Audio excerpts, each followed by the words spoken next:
այն մարդկանց, ովքեր ցանկանում են մուտք գործել ծրագրավորման աշխարհ եւ չեն պատկերացնում օրինակ որ լեզուն ընտրեն, լսել են որ կան լեզուներ, հա, ինչ որ ճյուղեր, բայց օրինակ չգիտեն որ ինչի համար, հա, կամ լավ, եթե գիտեն էլ օրինակ չգիտեն հիմա որը ընտրեն, հա, ենթադրենք լսել են backend, բայց հիմա չգիտեն backend-ից որը ընտրեն։ Եթե backend ի սկզբանե թե որ լեզուն ընտրեք, ես խորհուրդ եմ տալիս Python-ը։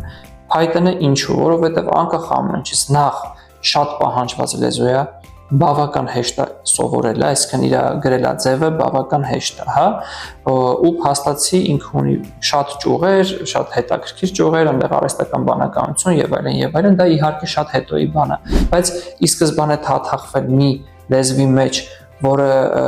ձեր առջև կբացի շատ ու շատ հնարավորություններ backend-ի առումով, դա Python-ն է, ես դա եմ խորհուրդ տալիս։ Իսկ եթե front-end բնականաբար JavaScript-ը նույնպես շատ լավ լեզու է, ելի ունի շատ տարբեր ճյուղեր, որը ձեր առաջ կբացի հետագայում տարբեր հնարավորություններ։ Եվ անկախ ամեն ինչից խորհուրդ եմ տալիս առաջի հերթին գտնել ճիշտ մասնագետ, ով ծնողի պես ձեր ձեռքը բռնած այս ամբողջ ճանապարհը ձեզ կուղեկցի։